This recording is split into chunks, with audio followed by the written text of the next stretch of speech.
Okay, to get started, I am setting up my Craig Rip Cut saw guide.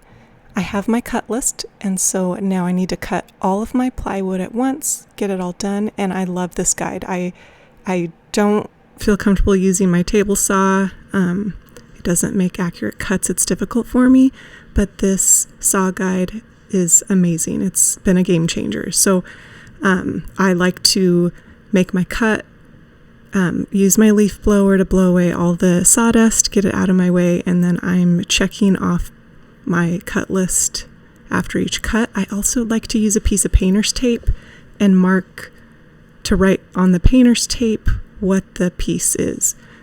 This has a lot of different pieces because it has a drawer, and so it just is easier for me to do it that way. So I am using just sandy plywood. It's the most inexpensive type at Home Depot, and it's 3/4 inch thick. And so the entire nightstand is solid wood, but it turns out it's not super heavy, but it is nice and stable. With all my plywood cut, now I'm moving on to the 4 legs. So I decided to do tapered legs, and I put this jig together based on Zoe from Pine and Poplar.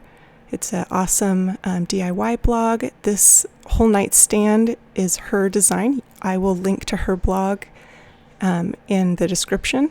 All credit goes to her. I just did a scalloped edge instead of a scroll edge, but she also has a blog post on how to build this jig. It literally took me 5 minutes. And so you set your miter saw to 5 degrees, and you clamp your 2x2 leg to the jig. You make one cut, you turn it one more time, and you make a second cut. And what that does is it creates a really nice taper. So the straight edges will go on the outside of the nightstand, and the inside tapers in. It's just a really nice finishing touch. It has a feminine look, which I love for my daughter's bedroom. For my next step, I like to set out all of my plywood pieces, and I like to mark on the ugly side of the plywood where I'm going to drill pocket holes. This kind of just gets it set up for me, and then I can just do all the pocket holes at once. Now, I love this Craig pocket hole machine. I attached my vacuum to it to suck away all the sawdust, and it's so ergonomic. It really saves my shoulder. And because I play pickleball, so my shoulder's pretty important to me. But I had to do some adjustments, and I just watched a quick YouTube video, super easy to adjust. So I always say, before you use your pocket hole jig, drill a test piece first. Make sure that it's drilling the appropriate depth, that it's a clean drill, and it's just to make sure that it's drilling in enough depth-wise. So with all the pocket holes ready, it's time to assemble. And the process is wood glue, and then sometimes I clamp, sometimes I don't. But I like to just kind of use the feel method to line up my edges, make sure they're straight, wipe off any excess glue. I'm not staining this, but I am painting it, and I just don't want any bumps. So I like to use the round head Craig screws, and they're 1 1/4 inch long. So after everything's assembled, don't assemble your drawer yet. I wanted to go ahead and show just how to quickly add a finishing edge banding to the top of the drawer. So when you pull out the drawer, you don't see the ugly edge of the plywood. So this is really inexpensive. I just get it from Amazon, and I clip a piece of it off. It's a little bit wider than the 3/4 inch thickness, and I iron it on. And then I use some snips to cut the really thin piece of veneer. Now, one thing I've noticed is that if I try to trim off the excess when it's still warm, I run into problems. It can move around. It cannot adhere properly. So after you iron it, let it totally cool down before you start trying to do those finishing edges. So now that it's all cool, I just first trim off those edges. And if there's any sticking out, you can go ahead and sand it if you want that real clean. And you can get all of these supplies at Home Depot, Lowe's. I like to get mine on Amazon so I can read the reviews. And then you just squeeze this on and it slices off the excess on both sides. I like to run it once or twice. You can kind of feel that edge, and that is it. So then I like to dry fit my box. This is how it's going to be, and then I mark my pocket holes. So once again, after everything is set up and ready to go, then I like to do the pocket holes. The bottom, you're going to see at the next step. The easiest way was for me to get the bottom in, making sure that I didn't make my box too small. So you're going to go ahead and attach two sides first, again with making sure that everything lines up. I don't have the easiest workbench, I don't have a good edge where I can really use clamps, but it would have been nice. It sometimes the boards shift when I'm drilling the screws in, so at any rate, go ahead and make sure that your finished edge are all facing to the top and that you drill your pocket holes on the ugly side of the plywood again. And this is a small drawer, so 2 pocket holes, 1 on each side, was enough. And once I have the 3 sides assembled, then I'm going to go ahead and add my bottom piece. And that way it just slides in really easily and I know it's going to work. So I am using this, it's like a picture frame grip and clamp. It's a picture frame clamp, so it's 24 inches wide. It's been so handy. I highly recommend it. It's a bit heavy, but it's heavy duty, so it's good for that reason too. So I just line up all my edges, feel it, make sure that it's smooth. I don't want things shifting, moving around. And once everything is lined up and secure, then you just go ahead and drill it. Now, I totally forgot to add wood glue, but this is just a drawer. It's for my daughter's bedroom, so it's not like it's going to be taking a lot of pressure, and 4 wood screws on the bottom is pretty secure. It's all 3/4 inch thick wood. So these are soft close slides, drawer slides, and I'm just using a little screwdriver to help get that initial closedness open. And then I like to go ahead, set my drawer in, and dry fit it to make sure we're good. Now, I want to point out a mistake I made. Putting a 1x2 at the bottom was way too high. It ended up making it difficult for me to get the drawer, the drawer face is way too high up. It's too low. I would have liked it to be higher up. I'll show you that later. But in Zoe's blog post, she tells you exactly how to put these on. She also has a great video on Instagram. And I'm not going to get into the details of how to do this, but I attached the drawer slide onto the furniture piece first, and I think there's another way you can attach it to the drawer first. So I don't know. There's different ways. For my next project, I will be watching some more videos now that I've done it once and kind of know what happens. So I'm sorry I can't really recommend the best way at this point, but be sure to subscribe because I will be doing nightstands for our master bedroom. I do really recommend these drawer slides. They're full extension and they were pretty affordable and easy to use, and they're really nice and smooth. So I'm really happy with the function of them and the ease for installation. They did not come with screws, and so again I just followed Zoe's instructions on the screw length, but with 3/4 inch thick sides. You can kind of use that as your guide. I guess my main tip for these is you want to make sure that it's level. You don't want a crooked drawer. It's just not going to work out. So really make sure to measure and level everything. As you can see, the top of my drawer is the same as the top. It's barely lower than the top of my nightstand. So that means there's just a little bit of space between the top of the drawer and the top of the whole nightstand. And that's fine. It works. But ideally, I would have preferred to have the drawer sit down a little bit further and have a more of a lip at the top, kind of more of a professional look. So for this,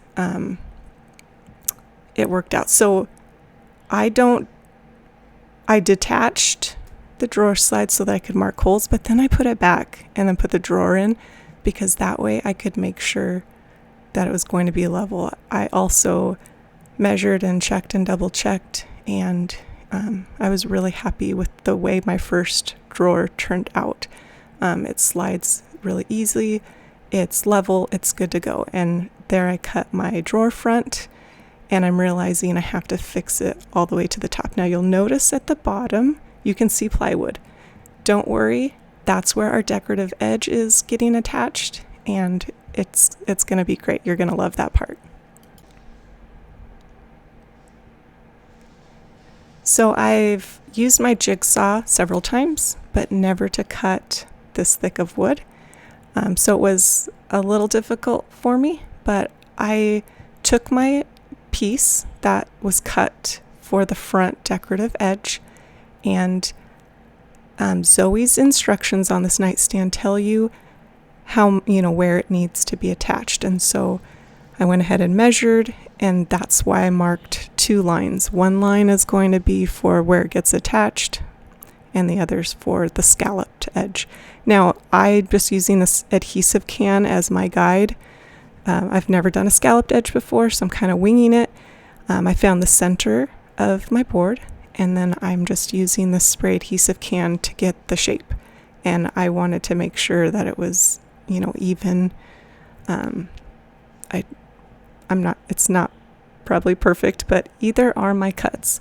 So as you can see, I'm just adding all of the scallops, and that's going to be my cut guide. And at first I wanted all the scallops to be perfect, and then I realized it's not going to matter. Just have that continuous pattern and it will be good. So I had to use a sawhorse to clamp the wood too, so there's a lot of vibration, a little bit of movement. I just used what I had. Make sure you use a brand new super fine sharp blade. It will really help. And I just went for it. My fingers look close, but I was very committed to grabbing the edge where my fingers were free from the blade, just to help give me more strength and control with my turning. Here you can kind of see a close-up of, I'm not going all the way in, because when I make my next cut, it kind of meets it up. And then I, of course, took my sander and really tried to smooth some of the edges and just get a really nice, soft, smooth curve. Zoe does kind of a scroll type edge, and she has a video where she shows how she drew that. So whatever edge you want is how you should do it. I love the scalloped, especially for my little girl's bedroom, so I did that. Now this is the top. Make sure that the top of the plywood, the pretty side, is up. And I also wanted to pre-drill for these brackets. I just wanted to make sure that everything was, the nightstand might be lifted by lifting up, lifting it from the lid. So, the top. So I want to make sure that it was really secure. So I used wood glue, and then I'm just going to use my brad nail gun, but I also have these little inside brackets just for extra support. Now, I'm not just setting it on here. I mark spots, so now I'm checking my marks, and I'm not worried about the marks because this will be painted. But it is perfectly centered. The edge pops out evenly on all the different sides. And now I'm just taking my brad nail gun and adding nails. I add them evenly, all four corners, and then in the middle too. And those will just be patched up before I prime and paint, so we're good to go there. I'm not sure this was the best way, but I didn't drill pocket holes, and so this was the option that I was left with. And I've moved the table quite a bit, and it's been fine. So top on, now I'm adding some painter's tape so that it allows me to open and close the drawer more easily. Now, I'm not sure that this was necessary for me. I have pretty strong little fingers, and so I didn't necessarily need it when I pulled the drawer out, but it's a good way to access that drawer until you get the handle on. So now I'm measuring for my knob, and I'm just finding the center width, center length, and drilling that pilot hole. Now this is a pretty thick drawer front because you have the drawer face and the plywood, so that's 1.5 inches. And so just keep in mind, with whatever little furniture hardware you get, make sure that your screw is long enough so that it fits through both pieces of plywood and can attach to the knob, with enough length. Okay, so before I put on the drawer face, I'm going to add that scalloped edge. And I wish it was a little bit tighter fit, but it didn't work out quite that way. But with a little wood filler, I was able to close up that gap. So go ahead and add some wood glue to the bottom of the nightstand.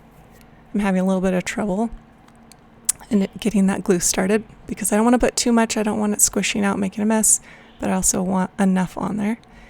And then I'm going to just go ahead and line up the top of the scallop with the top of the bottom piece. You don't want it sticking up. You don't want the drawer to catch on it. And you also want it to line up with, I don't know if you can see very well, the side pieces. Those 1x3s on the side are also decorative and add some depth and design to the whole nightstand. And so as you can see, I just added some even brad nails, and when the nails are recessed in and when the glue dries, it will be nice and secure. So this trick was also kind of new to me. It didn't end up working out for me with the nightstand on its back. So go ahead and get your nightstand up and then count out even number of playing cards to really get your drawer face perfectly even on the sides and on the top. I ended up using my metal ruler because the cards would just slip through, and I already had the camera set up. So I did make sure to adjust that after things were set up later. But for now, as you can see now I have to use the tape. And so once I have that drawer face on there, I'm holding it with my hand as tight as I can. Then I'm adding clamps to make sure that, because you want your drawer face on centered and you don't want it to shift because you can't make up for that. So once your drawer front is on, then you can complete drilling your pilot hole. And what Zoe says to do is just add a screw. You need a screw to hold it on there. And once you have it, you can see it can kind of wiggle because it's just one screw. But I lined up my top piece, made sure it was flush, and then I added my clamps, and then you can go ahead and drill your hole for the little knob. Now, I made sure, you want to make sure that the holes that you drill, and you're adding screw holes to attach the drawer face on from the backside. I used, the drill bit is going to recess the screw head a bit so that it's not poking out. Now, it does poke out a little bit, but that's because I wasn't too worried about that for my daughter's bedroom. it's fairly flush, and I was fine with that. So make sure that you're using screws that are appropriate for the 1.5 inch of wood that you're connecting, and then you can go ahead and do your pilot hole for your cabinet hardware. And again, I had to get a special screw that would fit my little knob, just so that was long enough. So now I'm cutting mitered corners for the decorative edge around the top of the nightstand. Now whenever you cut mitered edges on decorative trim like this, whether it's crown, baseboard molding, whatever it is, you want to have the flat edge down on your saw. So that way you won't get any funky cuts with your 45-degree angle. So I measured the outside and made my cuts. You want to add some wood glue because this is just a tiny piece of trim, making sure those corners line up. This was kind of tricky for me. I've never done an edge like this, but man, it makes such a difference. It was just beautiful. And again, with these 24-inch clamps, I just felt like they're like a second, third pair of hands for me to get all 4 edges around. And you can see it just adds a beautiful finish. Now I skipped showing you priming. I think you know how to prime, but I always like to sand with a 220 sponge or even orbital sander, because the paint or primer, it opens up the wood and it kind of feels rough. And so just sanding it in between priming and painting is huge. Now I used Magnolia Home paint for furniture. The color is Americana Egg. I believed I used the chalk paint for furniture, and it just really created a nice silky smooth finish. And I like to go ahead and just cut in first, and then I used a rolling brush for like the large surfaces when I did my second coat. So this is just the first coat. When it's completely dry, I went ahead and sanded it and then added that finish coat.